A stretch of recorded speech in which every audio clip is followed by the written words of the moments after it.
눈의 아들 여호수아는 시딤이라는 곳에 이르러 2명의 정탐꾼을 몰래 내보내며 말했습니다. 가서 저 땅을 잘 살펴보고 오시오. 특히 여리고 성을 자세히 살펴보고 오시오. 그래서 그 2사람은 여리고로 갔습니다. 그들은 라합이라고 하는 어떤 기생의 집에 들어가 머무르게 되었습니다. 어떤 사람이 여리고 왕에게 가서 말했습니다. 이스라엘 사람들 몇 명이 오늘 밤에 이곳에 와서 이 땅을 몰래 엿보고 있습니다. 그래서 여리고 왕은 라합에게 사람을 보내어 말했습니다. 내 집에 들어간 사람들을 내보내라. 그들은 우리 땅을 엿보러 온 사람들이다. 그러자 라합은 이렇게 말했습니다. 그 사람들이 여기에 온 것은 사실이지만 나는 그들이 어디에서 온 사람들인지 알지 못했고 저녁이 되어 성문 닫을 시간이 되자 그들은 이 집을 떠났습니다. 나는 그들이 어디로 갔는지 모릅니다. 그러나 빨리 뒤쫓아가면 그들을 따라잡을 수 있을지도 모릅니다. 라합은 이미 그 사람들을 지붕 위에 숨겨놓은 뒤였습니다. 그들은 말리기 위해 지붕 위에 펼쳐놓았던 삼대 밑에 숨어 있었습니다. 라합의 말을 들은 왕의 부하들은 밖으로 나가 이스라엘에서 온 정탐꾼들을 찾아다녔습니다. 그들은 요단강을 건너는 곳까지 뒤쫓아갔는데 왕의 부하들이 성을 나가자마자 성문은 닫혔습니다. 정탐꾼들이 잠자리에 들 준비를 할 때 라합이 지붕으로 올라와 그들에게 말했습니다. 나는 여호와께서 이 땅을 당신들의 백성에게 주셨다는 것을 압니다. 우리는 당신들 때문에 매우 두려워하고 있고 이 땅에 사는 모든 사람들도 당신들을 무서워하고 있습니다. 우리가 무서워하는 것은 여호와께서 당신들을 도우셨기 때문입니다. 우리는 당신들이 이집트에서 나올 때 여호와께서 홍해의 물을 마르게 하신 사실을 들어서 알고 있습니다. 또 당신들이 요단강 동쪽에 살고 있던 아무리 사람들의 2왕 시혼과 옥을 물리쳤다는 사실도 알고 있습니다. 우리 다시 한번 하나님 앞에 감사의 박수 올려드리도록 하겠습니다. 주일 3부 예배 오신 여러분들 주의 이름으로 환영하고 축복합니다. 잠깐 교회에서 진행되는 일들 안내해드리고 오늘 하나님 말씀 듣도록 하겠습니다. 지난 몇 주 동안 광고를 해드렸는데요. 이번 주 목요일입니다. 드림인 가을 걷기 대회 미사리 조정 경기장에서 있는데 아직 등록 못하신 분들은 함께 하시기 바랍니다. 날씨도 좋고 환경도 좋으니까 그냥 오시면 여러분들에게 행복한 시간 될 줄로 믿습니다. 바깥에 나가면 안내 데스크가 있는데 제출해 주시면 여러분들 잘 섬기도록 하겠습니다. 오늘 교회 처음 찾아주신 분들 주의 이름으로 환영합니다. 여는데도 함께 해주셔서 감사드리고요. 예배 끝난 다음에 밑으로 내려오시면 커피숍에 차 한 잔 준비하고 기다리고 있겠습니다. 저하고 잠깐 인사하시고 기도하시고 돌아가실 수 있으면 감사하겠습니다. 자, 우리 가슴에 손을 얹고 믿음을 고백하고 오늘 하나님 말씀 듣도록 하겠습니다. 한번 따라해 주시겠어요? 하나님은 나를 사랑하십니다. 나는 그 사랑 안에 있습니다. 하나님은 오늘 나에게 말씀하실 것입니다. 그 말씀에 능력이 있습니다. 그 말씀에 생명이 있습니다. 나의 마음을 하나님께 열겠습니다. 나의 생각을 예수님께 집중하겠습니다. 들은 만큼 변합니다. 들은 만큼 행복해집니다. 우린 지난주에 여호수아의 두려움과 열등감을 회복해 주시고 용기를 불어넣어 주시는 하나님의 은혜의 모습을 함께 보았습니다. 이제 용기로 충만해진 여호수아는 약속의 땅 정복을 위한 첫 번째 군사 작전을 개시합니다. 자신이 40년 전에 정탐꾼으로 들어가서 살펴보았던 약속의 땅을 살피기 위해서 또 다른 정탐꾼들을 파송하는 일이었습니다. 특별히 여리고를 세밀하게 정탐하게 했습니다. 여호수아가 정탐꾼으로 보냄을 받았을 때는 몇 명의 스파이가 들어갔었죠? 12명이었습니다. 10명이 사고를 쳤죠. 우리는 죽을 것이다. 메뚜기다. 안 된다. 우리들은 그들이 밥이다. 얘기를 했었습니다. 그리고 2명의 스파이만 우리는 할 수 있다라고 얘기했죠. 여호수아는 몇 명의 스파이를 보낼까요? 당연히 2명입니다. 12명을 보내는 거에는 한계를 느꼈던 것이 아닐까라는 생각을 해보기도 합니다. 12명의 스파이 대신 2명의 스파이를 파송을 하죠. 약속의 땅으로 들어가는 첫 번째 관문은 여리고였습니다. 여리고를 깨어 부셔야 가나안 땅으로 들어갈 수가 있는 겁니다. 근데 이 여리고라는 게 이스라엘 백성들에게는 큰 숙제였습니다. 왜냐하면 이게 요새였습니다. 성벽으로 둘러싸여져 있다는 거죠. 고고학자들의 관찰을 보면, 논문을 보면 이 성벽은 이중으로 구성이 되어 있습니다. 외벽과 내벽이 있어요. 그러니까 성벽의 높이는 14m에서 15m 정도가 된다고 하니까 결코 낮은 성벽이 아니에요. 담벼락이 덕수궁 돈담길 생각하시면 안 되는 거예요. 성벽의 넓이는 2m. 2m짜리 성벽이 내벽과 외벽으로 되어 있고, 내벽과 외벽 사이에는 간격이 있어요. 그리고 사람들이 그 내벽과 외벽을 나무 판자 같은 거로 연결을 해서 그 위에다 집을 짓고 살았어요. 오늘 등장하는 라합이라고 하는 인물도 그 성벽 위에 집을 짓고 살고 있던 여인이었어요. 그러니까 이게 성벽의 규모가 만만치 않은 거죠. 위세가 당당한 거예요. 상상해 보시기 바랍니다. 이해하시는 데 도움이 될 거예요. 여호수아가 몰래 여리고의 상황을 살피기 위해서 정탐꾼을 파송을 하고 그들이 잠입해서 들어왔는데, 막상 여리고의 상황은 어떤 상황이냐면 몹시 긴장하고 있기 때문에 정탐꾼이 들어오자마자 여리고의 레이더에 잡히게 되는 거죠. 그래서 이스라엘의 정탐꾼이 지금 여리고로 들어왔습니다라고 하는 소식을 여리고 왕에게 단번에 보고를 하게 됩니다. 라합이라고 하는 여인의 집에 들어왔던 정탐꾼들의 정체가 탄로가 되고 군사들이 이제 들이닥치게 되는 거죠. 그런데 이 라합이라고 하는 여인이 정탐꾼들을 지붕 위에다 숨겨놓고 나 몰라요, 어디 갔는지 몰라요, 벌써 떠났어요 라고 얘기를 하면서 정탐꾼들을 보호를 해줍니다. 그리고 정탐꾼들이 밤에 라합과 대화를 하면서 라합이 이런 요구를 하죠. 내가 당신들을 보호해 주었으니 당신도 나를 보호해달라. 나와 내 가족을 여리고를 칠 때, 여리고가 침공을 당할 때, 당신들이 우리를 공격하고 전쟁을 개시할 때 나와 내 가족을 보호해달라. 증거를 달라. 약속해달라. 그러면 우리가 주는 붉은 밧줄을 창문에다 매어놔라. 그럼 우리가 와서 당신들을 칠 때 너와 내 집은 구원을 받게 해주겠다 라고 하는 내용이 여호수아 2장의 전체의 내용입니다. 지금 정탐꾼들의 정체가 탄로날 수 있는 긴박한 상황인데도 불구하고 하나님께서는 뜻밖의 인물 라합을 통해서 이 정탐꾼들을 구원했을 뿐만 아니라 이 라합이라고 하는 여인의 믿음에 대해서도 우리에게 가르쳐주고 계십니다. 사실은 라합이라고 하는 사람이 신약 성경에도 등장을 하거든요. 근데 히브리서 11장 같은 곳, 야고보서 같은 곳에는 믿음을 가르치고 있는 성경인데도 불구하고 그 믿음을 가르치는 현장 가운데 라합이라고 하는 것이 좋은 모델, 라합이라고 하는 사람이 좋은 모델로 등장을 해요. 그리고 놀라운 사실은 이 라합이라고 하는 여인이 예수님의 족보에 등장하고 있다라는 거예요. 마태복음 1장을 보면 예수님의 족보에 살롬은 보아스를 낳고 보아스의 어머니는 라합이었습니다 라는 얘기가 등장을 해요. 그리고 우리는 그것을 보면서 오늘 만나게 되는 라합이라고 하는 여인이 하나님의 거룩한 계보 가운데 하나님의 메시아가 임해오는 통로로 쓰임을 받았다라는 것을 알 수 있어요. 그리고 그녀의 믿음을 통해서 우리는 오늘 믿음의 파워, 믿음의 권세에 대해서 배울 거예요. 오늘 제가 여러분들에게 3가지로 정리를 해드릴 거예요.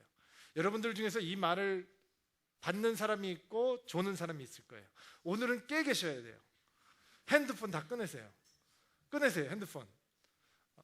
핸드폰을 다 꺼내시고 다 쓰세요.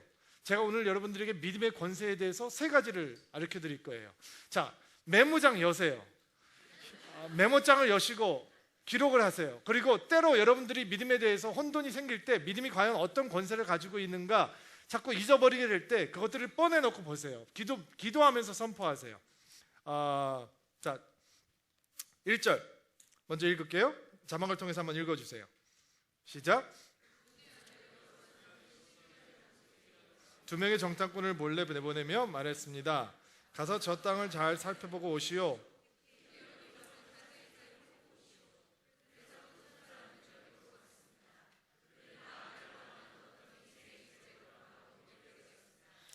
자, 라합이라고 하는 이름이 등장을 하면 이 함께 등장하고 있는 단어가 하나 있는데 그것은 기생이라고 하는 단어입니다. 왜 쉬운 성경에서 많은 단어를 두고 기생이라고 하는 단어를 선택했을까? 저는 사실은 의아합니다. 왜냐하면 오해의 소지가 있기 때문이죠. 그냥 이렇게 접대를 하는 사람 정도 수준이 아닌 거고, 성경은 이거에 대해서 매우 정확하게, 매우 적나라하게 묘사하고 있습니다. 라합이라고 하는 여인은 창기였습니다. 몸을 팔아서 먹고 살아야 하는 그런 직업을 가지고 있던 여인이었습니다. 과거에 여호수아서 2장을 해석을 하면서 라합이라고 하는 여인이 믿음의 행동을 보여주기 때문에 라합이 기생이나 매춘부가 아니고 그는 여관 주인이었는데 그렇게 표현을 하고 있는 것이다 라고 희석화하려고 하는 노력도 있습니다. 아닙니다. 분명합니다. 여기에 등장하는 단어는 창기라고 하는 단어입니다. 그리고 창기라고 하는 직업을 가지고 있던 이 라합이라고 하는 여인이 어떤 사건을 통해서인지 예수님의 거룩한 족보에 등장을 하는 것입니다. 자, 첫 번째 여러분들이 쓰셔야 되는 믿음의 권세는 뭐냐? 오늘 여러분 안에 믿음의 권세는 뭐냐? 믿음의 권세는 다시 시작하게 하는 권세가 있습니다. 새로운 출발을 하게 하는 것이 믿음의 파워고 믿음의 권세입니다. 일단 아멘 하시죠? 예. 기억하셔야 합니다. 믿음에는 새로운 출발을 하게 하는 권세가 있다라는 것입니다. 창기 라합, 그녀는 다시 인생을 시작할 수 있으면 좋겠다는 생각을 수도 없이 해보았을 것입니다. 그렇죠. 그러나 그녀처럼 거친 인생을 살지 않더라도 그런 마음을 갖는 것은 사람들에게, 평범한 사람들에게도 매우 익숙합니다. 자, 여러분, 시험 다시 보고 싶어 본 적이 있었습니까? 한 번만 밀려 쓰지 않았어도 내 운명이 바뀌었을 텐데, 아니면 그 시험 본 다음에 다시 한번 돌아갈 수 있으면 좋았을 텐데, 혹 이런 생각을 해본 적 없습니까? 과거로 돌아가서 내 망가졌던 관계를 지우개로 좀 지울 수 있으면, 내가 했던 거친 행동들과 말들을 좀 지울 수 있으면 얼마나 좋을까라는 생각을 혹시 해본 적 없습니까? 여러분 실망해 보셨습니까? 여러분 후회해 보셨습니까? 우리는 후회를 향해서 항상 이렇게 외칩니다. 저리 가, 멀리 가. 그러나 외치면 외칠수록 후회는 우리 삶에 바짝 붙어서 아주 친근한 동반자가 되어버립니다. 어느 날 밤 니고데모라고 하는 종교지도자가 예수님을 찾아오죠. 그때 예수님께서 니고데모에게 이렇게 말씀하셨습니다. 니고데모야, 네가 다시 태어나야 한다. 여러분, 우리는 그런 예수님을 향해서 이렇게 외칠 수 있습니다. 예수님, 원합니다. Please. 정말 원합니다. 다시 태어날 수 있다면, 다시 살 수 있다면 이번에는 제대로 살 수 있을 것 같습니다. 지금은 내가 처음 사는 거라 익숙치 않았는데 다시 살 수 있다면 정말 제대로 한번 살 수 있을 것 같습니다. 그런데 여러분 아십니까? 믿음에 그 권세가 있습니다. 믿음이 다시 살게 하는 권세가 있다는 것입니다. 새 출발을 가능케 하는 권세가 믿음의 권세입니다. 여러분, 누가 라합에게 세컨 찬스를 줄 수 있겠습니까? 그녀의 과거의 무게를 덜어낼 수 있는 사람이 누가 있겠습니까? 누가 후회로 가득한 삶을 되돌릴 수 있겠습니까? 오직 하나님이십니다. 성경은 이렇게 당당하게 우리에게 선포합니다. 그런즉 그리스도 예수 안에 있으면 새로운 피조물이라. 보라, 이전 것은 지나갔으니 새 것이 되었도다. 여러분, 계시록의 마지막에 가면요 21장에 이런 말씀이 등장해요. 보좌에 앉으신 이가 이르시되, 예수님이죠. 지금 성경 끝나고 있는 거예요. 맨 마지막에 성경에 어떤 예수님의 선포가 등장하냐면, 보라, 내가 만물을 새롭게 하노라 라고 말씀하는, 그게 믿음의 권세예요. 은혜의 권세란 말이에요. 은혜는 항상 우리를 새롭게 출발할 수 있게 도와주는 거죠. 이전 것은 지나가고 과거의 권세가 사라지고 우리를 그거로부터 자유케 하는 권세가 믿음 안에 있다는 거예요. 그래서 성경은 우리에게 이렇게 가르쳐주죠. 이제 예수 그리스도 안에 있는 사람은 정죄함을 받지 않습니다. 그것은 그리스도 예수 안에서 생명을 주시는 성령의 법이 죄와 사망의 법에서 여러분을 해방시켰기 때문입니다.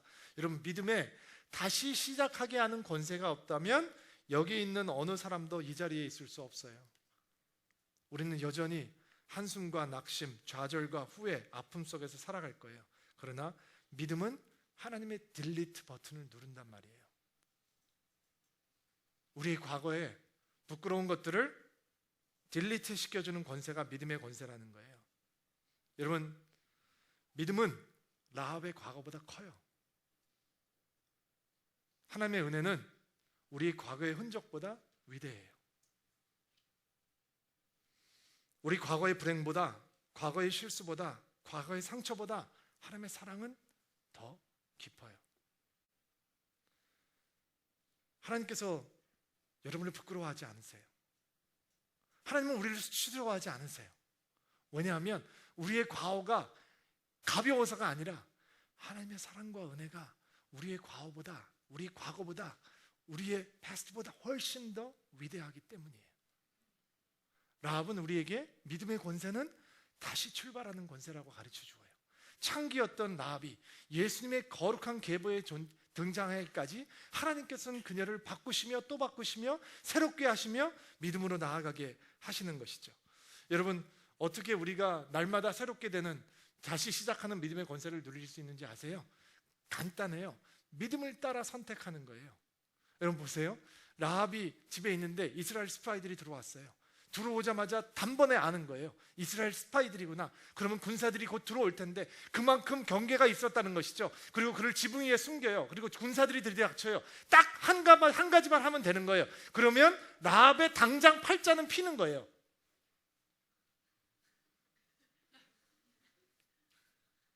지붕 위에 숨겨놓고 그냥 하면 보상금 주어지지 않을까요? 여러분, 라합은 가나안의 딸이에요. 아모리 족속의 딸이란 말이죠. 이스라엘 정탐꾼들이 들어왔어요. 이스라엘 사람들이 가나안을 향해서 진군하고 있다는 소식이 들어요. 이스라엘이 지나가는 곳에 살아남는 사람은 아무도 없어요. 그들은 공포감으로 가득했다라고 오늘 성경 본문은 이야기하죠. 그러면 한 가지만 하면 되는 거예요. 그러나 그녀는 믿음을 따라 선택하죠. 하나님 편에 서겠다라고 선택하는 거예요. 가나안의 딸이, 아모리 족속의 사람이, 그 아모리 족속이라고 하는 사람은 이 인간을 제물로 바치는 무시무시한 우상 숭배 속에 빠져 있던 사람들이었어요. 근데 그러한 우상을 숭배를 하고 있던 창기였던 여인이 하나님의 백성이 되고자 하는 믿음이 생기고 그 믿음을 따라 선택하기 시작해요. 여러분, 믿음은 오솔길이 아니에요. 착각하시면 안 돼요. 믿음은요, 믿음의 길은 복잡한 교차로예요. 여러분은 매일 헷갈리실 거예요. 여러분, 어떤 길을 선택해야 되는지, 어떤 사람을 붙잡아야 되는지, 어떤 통로를 가야 되는지 여러분은 매일매일 헷갈리실 거예요. 여러분은 항상 혼란스러울 거예요. 근데 무엇을 따라 선택하시겠어요? 상식을 따라 선택하시겠어요? 여러분의 욕심을 따라 선택하시겠어요? 여러분에게 유익한 것을 선택하시겠어요? 여러분, 그러면 하나님께서 다시 출발할 수 있게 하신다라고 하는 믿음의 확신이 생기지 않아요. 우리는 믿음을 따라 선택해야 되는 것이죠. 작은 것에서 믿음을 따라 선택할 수 있는 사람들은, 작은 것에서 믿음을 따라 하나님의 길을 따라갈 수 있는 사람들은 큰 거 앞에서 결국 믿음을 선택하게 되는 것이죠. 큰 일 앞에서 하나님의 길을 선택하지 못하는 이유는 작은 교차로에서 믿음을 선택하는 연습을 안 하기 때문이에요. 이 여인은 3대 밑에 숨겨져 있는 이스라엘 정탐꾼들을 바라보면서 믿음을 따라 선택하기 시작했죠. 내가 이들을 보호하겠다. 이들이 믿는 하나님이 나의 하나님이 되기를 원한다. 나는 하나님의 백성이 되고 싶다라고 하는. 여러분, 믿음의 첫 번째 권세가 뭐라고요? 다시 출발하게 하는 권세예요. 오늘 이 권세가 어떤 분들을 살릴 거예요. 어떤 분들을 회복시킬 거예요. 왜냐면 그 권세가 저를 회복시켰거든요. 그 권세가 저를 여기까지 오게 했거든요. 만약에 그 믿음의 권세가 없다면 전 여러분들에게 설교할 수 있는 사람이 아니에요. 그럼에도 불구하고 제가 여러분들에게 하나님의 말씀을 가르치며 하나님의 은혜를 나눌 수 있는 이유는 믿음에 다시 출발하게 하는 하나님의 권세가 숨겨져 있기 때문이에요. 이 권세를 충만해지는 여러분들 되기를 주의 이름으로 축복합니다. 두 번째, 자 9절부터 11절 말씀 읽어볼게요. 시작. 나는 여호와께서 이 땅을 당신들의 백성에게 주셨다는 것을 압니다. 우리는 매우 두려워하고 있고 이 땅에 사는 모든 사람들도 당신들을 무서워하고 있습니다. 우리가 무서워하는 것은 여호와께서 당신들도 도우셨기 때문입니다. 우리는 당신들이 이집트에서 나올 때 여호와께서 홍해를 물을 마신 사실을 알고 있습니다. 또한 당신들이 요단강 동쪽에 살고 있던 아모리 사람들의 두 왕 시온과 옥을 물리쳤다는 사실도 알고 있습니다. 이 모든 이야기를 들었을 때 우리는 너무나도 무서웠습니다. 지금 이 성 사람들은 당신들과 싸우는 것을 두려워하고 있습니다.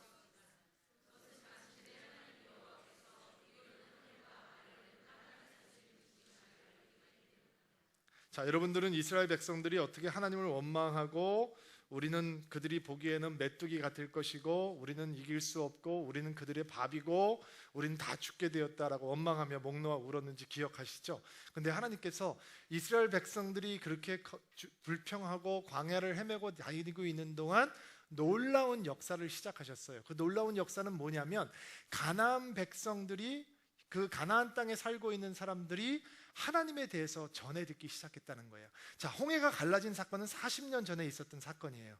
여러분, 40년이라고 하는 것은 소문으로 퍼지기에는 너무나 긴 시간이에요. 소문이 살아있기에는 너무나 긴 시간이란 말이죠.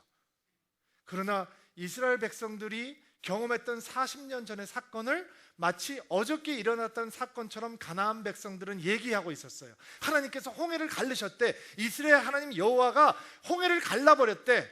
뻥치지 마.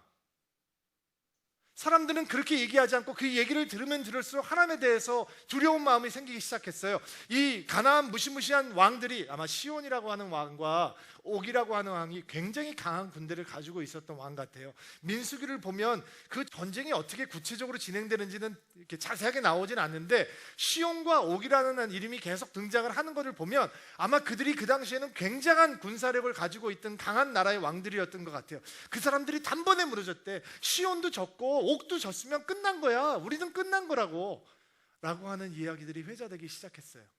그런데 같은 것을 듣고 있던 라합에게 전혀 다른 역사가 나타나기 시작해요. 다른 사람들은 여호와에 대해서 들으면서 이스라엘의 진군 소식에 들으면서 두려움과 공포심을 가졌던 반면 라합은 한 번도 목격한 적이 없는 하나님의 역사하심에 대해서 듣고 믿음을 갖기 시작했죠. 자, 두 번째 쓰세요. 믿음의 권세는 눈으로 보지 못한 것을 눈으로 본 것처럼 믿게 하는 권세예요. 들려오는 것만으로도 눈으로 보지 못한 것을 확신 있게 믿게 하는 권세, 그것이 바로 믿음의 권세예요. 가나안 장수들의 마음, 가나안 군사들의 마음이 물처럼 흘러내릴 때 라합에게는 흥분이 생기기 시작했어요. 홍해를 가르셨던 하나님이 그녀의 하나님이라고 생각하고 그 하나님이야말로 하늘을 다스리시고 땅을 다스리시는 참 하나님이라는 믿음을 갖게 되었어요. 그는 들으면 들을수록 의심하는 대신, 두려움에 사로잡히는 대신 나는 그 하나님을 믿어야 되겠다라고 얘기하는 고백을 하게 되었어요. 라합은 하나님의 역사를 눈으로 목격하지 못했어요. 홍해가 갈라지는 것을 못 봤어요. 그럼에도 불구하고 그녀는 믿기 시작했어요. 그것이 믿음의 권세예요. 여러분, 예수님께서 부활하셨을 때 예수님의 부활을 믿지 못했던 제자가 한 명 있었잖아요. 누구였죠? 도마라고 하는 제자잖아요. 예수님께서 예수님의 제자들 앞에 나타나셨을 때 제자들이 너무 기뻐했어요. 근데 도마가 그 자리에 없었어요. 그러니까 다른 예수님의 제자들이 도마한테 예수님 나타나셨어, 살아나셨어 라고 얘기를 하니까 나는 그 못자국에 손을 집어넣어 보고 그 옆구리의 창자국에 내 손가락을 집어넣어 보지 않으면 믿지 않겠어 라고 얘기를 하죠. 예수님께서 나타나세요. 도마한테 얘기하세요. 만져봐, 넣어봐. 그리고 나서 도마가 뭐라고 얘기하죠? 나의 하나님, 나의 주여. 예수님께서 감동하시나요? 감동 안 하셨어요. 예수님께서는 그런 도마에게 뭐라고 말씀하시죠? 내가 보았기 때문에 믿느냐? 보지 않고 믿는 것이 복되다라고 말씀하시죠. 여러분, 믿음은 안 보는데 보는 것처럼 사는 거예요. 여러분, 하나님 보셨어요?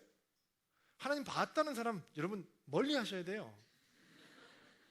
뭐 천국 갔다 왔다 이런 얘기하는 사람들 여러분 가까이 하시면 안 좋을 수도 있어요. 그분들 이상한 분일 수 있어요. 여러분, 예수님 보셨어요? 성령님 보셨어요?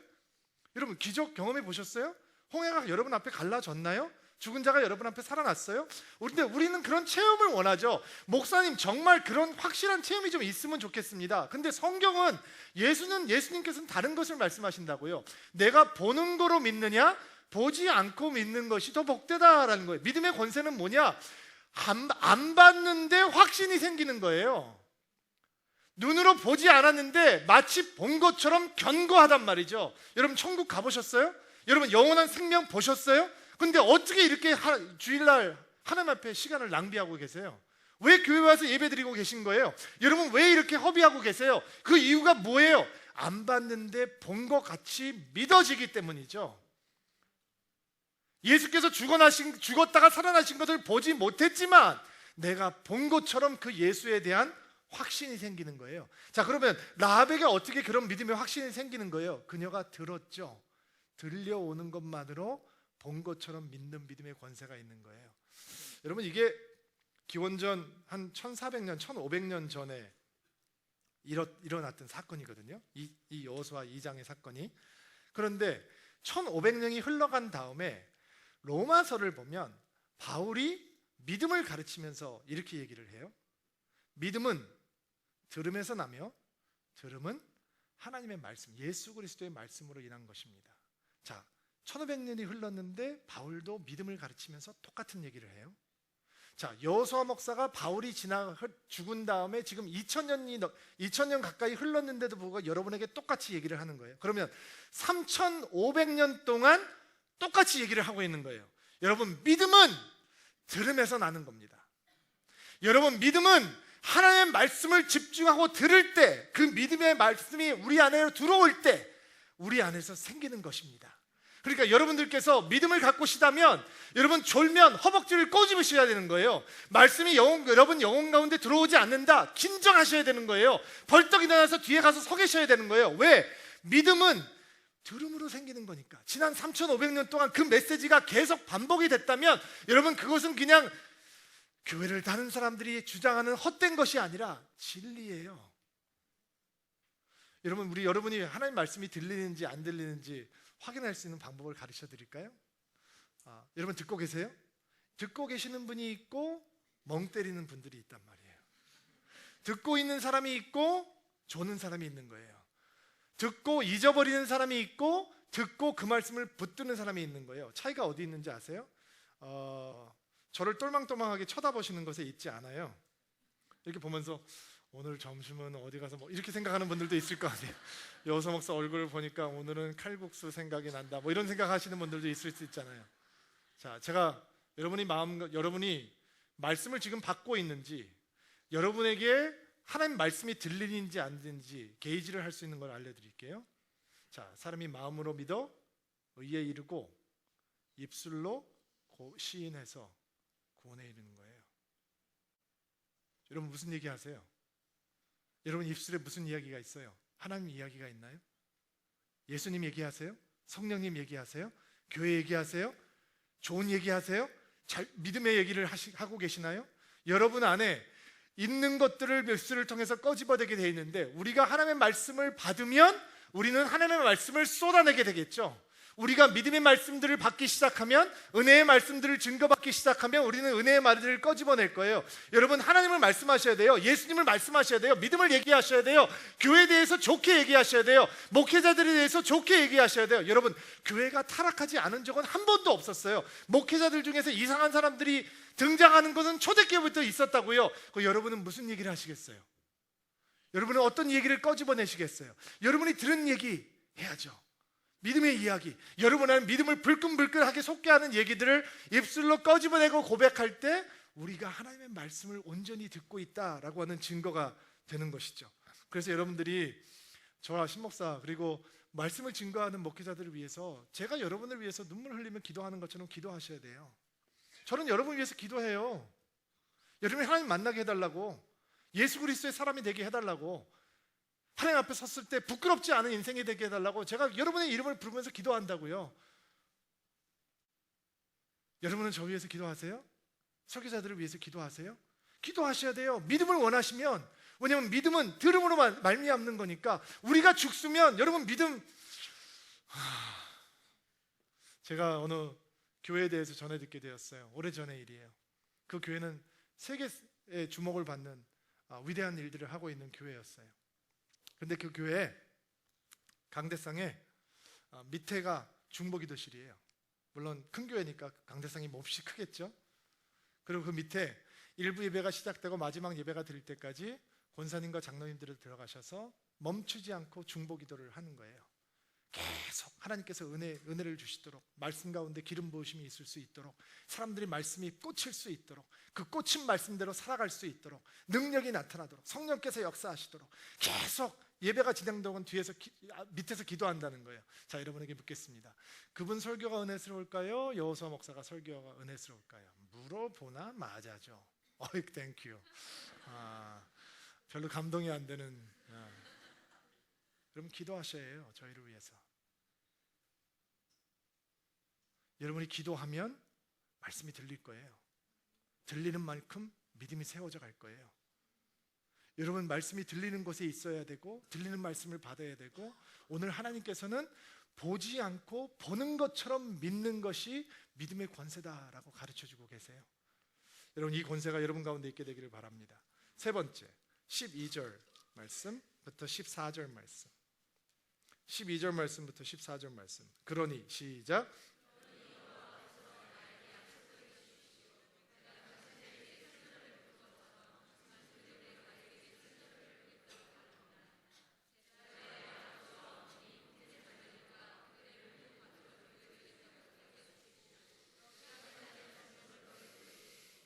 정탐꾼들이 라합에게 말했습니다. 우리의 목숨을 걸고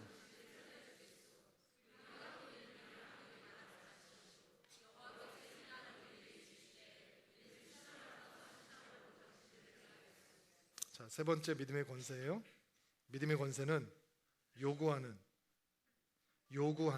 요청하는 권세입니다. 바라고, 소망하고, 기대하는 권세입니다. 라합은 구원을 요구합니다. 여리고가 정복될 때 자신과 자신의 가족의 안정을 보증해 달라라는 것입니다. 여러분 이스라엘 군대가 수십만입니다. 여리고는 강한 성입니다.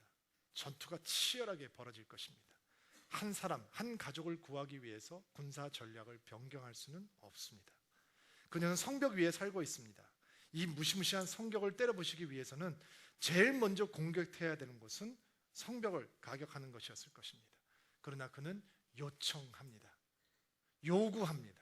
바라고 기대하고 소망합니다. 그것이 믿음의 권세입니다. 여러분 하나님께서 여러분에게 빚지셨습니까? 하나님께서 여러분에게 신세를 갚아야 될 거 있습니까? 여러분 뭐 하나님에게 꿔주신 거 있습니까? 여러분 하나님께서 여러분을 뒤를 봐주셔야 될 이유가 있습니까? 하나님께서 여러분에게 비유를 맞춰야 될 이유가 있어요? 잘 보이셔야 되나요?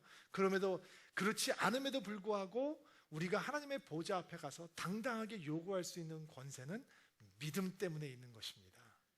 여러분 요구하는 권세가 뭔지 아세요? 기도하는 권세입니다. 여러분 기도 안 하면 그 권세 포기하는 겁니다. 우리는 주 보좌 앞에 설 수 있습니다. 우리는 주 예수 그리스도 때문에 하나님의 자녀가 되어서 우리는 하나님 앞에 당당하게 요구할 수 있는 것입니다. 그것이 믿음의 권세입니다. 여러분 기도할 수 있습니다. 여러분의 기도는 응답받을 수 있습니다. 하나님께서는 여러분의 기도를 들어주십니다. 여러분의 간구를 놓치지 않으십니다. 여러분의 기도가 하나님 앞에 향처럼 타오릅니다. 여러분의 기도는 절대로 낭비되지 않습니다. 여러분의 기도는 쌓여갑니다. 쌓여가면 쌓여갈수록 누군가 그 열매를 따게 될 것입니다. 여러분 이 놀라운 권세가 믿음 안에 있다는 거예요. 근데 라합이라고 하는 여인이 구원을 요청하면서 증거를 요구하죠. 그리고 그 여인에게 이 정탐꾼들은 이렇게 얘기합니다. 자, 우리를 숨겨주었으니 내가 당신의 부탁을 들어줄 것인데 이 붉은 밧줄을 창문에다가 걸면 우리가 왔을 때 당신을 구해주겠다라고 얘기를 합니다. 저는 옛날에 이 성경을 묵상하면서 이 붉은 밧줄이 굉장히 굵은 동아줄 같은 것이다 라고 막연하게 생각을 하고 받아들였던 것 같습니다. 그리고 제가 여태까지 생각했던 거는 그 붉은 밧줄을 걸어놓고 그 밧줄을 타고 이 정탐꾼들이 내려갔다라고 생각을 했었던 것 같습니다. 그런데 이번에 성경을 다시 보니까 그 밧줄을 타고 내려간 거는 맞는데 과연 이 정탐꾼들이 준 밧줄을 타고 내려갔는지에 대해서는 사실은 표현 자체가 확실하지 않습니다. 그리고 이 정탐꾼들은 몰래 잠입해서 들어왔던 사람들입니다. 자, 상식적인 질문. 짐이 많았을까요? 없었을까요? 여러분이 스파이라면 리어카 하나 끌고 들어오겠어요? 백팩 끌고 들어오겠어요? 아닙니다. 굉장히 날렵하게 움직일 수 있도록 짐을 최소한해서 들어왔을 것입니다. 그러면 이들이 넘겨주었던 붉은 밧줄이 무슨 굵은 동아줄, 이게 기다란 줄, 참 이게 들고 다니는 것이 아닐 것이다라고 하는 것은 우리가 상식적으로 판단할 수 있을 것입니다. 여러분, 라합이라고 하는 여인이 유일한 창기였을까요? 물론 아닐 것입니다. 창기의 집에 걸어 놓았을 때 전혀 이상하지 않은 어떤 붉은 밧줄, 어떤 가나안의 사람들이 보아도 그냥 특별하지 않아 보이는 어떠한 표시, 그것을 걸어 놓았습니다. 그리고 소문이 오기 시작합니다. 이스라엘 사람들이 다가왔대. 그리고 여러분은 여리고성 전투를 나중에 보면서 여리고성을 돌고 있는 이스라엘 백성들을 보게 될 것입니다. 수많은 사람들의 마음이 고통스러워졌습니다. 두려워졌습니다. 라합도 마찬가지였을 것입니다. 근데 하나를 보고 있으면 마음이 위로가 됩니다. 먼저 붉은 밧줄입니다. 붉은 밧줄은 라합에게 생명줄이었습니다. 자, 여러분, 하나님의 은혜를 여러분들에게 리마인드해 주는 것은 무엇입니까? 여러분에게 하나님의 약속을 항상 리마인드해 주는 증거는 무엇입니까? 십자가입니다. 우리는 그 십자가를 바라보며 하나님의 신실하심을 기대합니다. 우리는 하나님에게 요구하는 권세가 있습니다. 우리는 하나님 앞에 기도할 수 있는 권세가 있습니다. 기도가 이루어지는지 안 이루어지는지, 하나님께서 듣고 계시는지 안 듣고 계시는지 우리는 때로는 헷갈립니다. 왜냐하면 우리가 요구하는 것들이 때로는 하나님께서 원하시는 것이 아닐 수 있기 때문입니다. 그럼에도 불구하고 우리는 한 가지 증거를 보며 그분께서 우리의 기도를 들으신다라고 하는 것을 확신할 수 있습니다. 무엇입니까? 십자가입니다. 그리고 요즘은 그 증거를 자주 봐요. 목걸이에도 있고 귀걸이에도 있고. 그리고 여러분은 여러분 주변에 그 십자가를 증거를 보며 여러분이 어떤 권세를 가지고 있는지 기억하실 수 있는 것입니다. 저는 오늘 예배를 마무리하면서 여러분들과 이렇게 세 가지로 기도해야 되겠다라고 생각을 했습니다. 1부 때도 2부 때도 이 기도 제목을 가지고 했습니다. 제가 여러분을 3번 초청할 것입니다. 여러분은 3번 반응을 하시던지 아니면 여러분의 마음에 감동이 있는 대로 반응하시면 됩니다. 그리고 하나님 앞에 반응할 때 주의 성령께서 여러분의 마음을 회복시키시고 치유하실 줄로 믿습니다. 잠깐 머리를 숙이시고 함께 기도하기를 바랍니다. 첫 번째 초청입니다.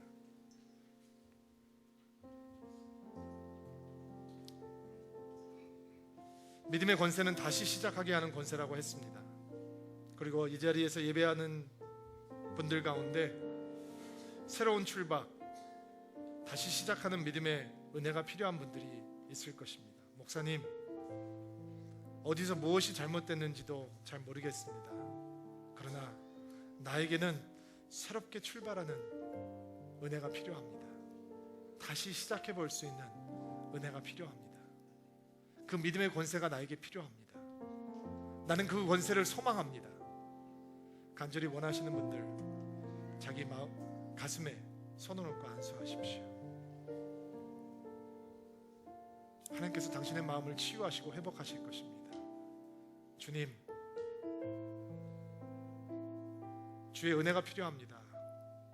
가슴에 손을 얹고 기도하고 있는 드림인들, 하나님의 위로가 필요합니다. 다시 돌려보고 싶은데 우리에게는 그런 능력이 없고 우리는 오직 하나님만 바라볼 수밖에 없습니다. 하나님, 다시 출발할 수 있는 믿음의 권세를 바라볼 수 있도록 도와주십시오. 망가졌던 것들을 주께서 고쳐주십시오. 그릇났던 것들을 주께서 바로잡아 주십시오. 하나님, 주의 딜리트 버튼을 눌러주십시오. 우리를 부끄러워하지 않으시는 하나님을 바라볼 수 있도록 도와주십시오. 그리고 믿음의 새로운 출발을 할 수 있도록, 그 믿음의 권세를 붙들 수 있도록 가슴에 손을 얹고 있는 주의 백성들에게 주의 긍휼을 베풀어 주시옵소서. 손을 내리시고요. 두 번째 초청입니다. 목사님, 나에게는 믿음이 필요합니다.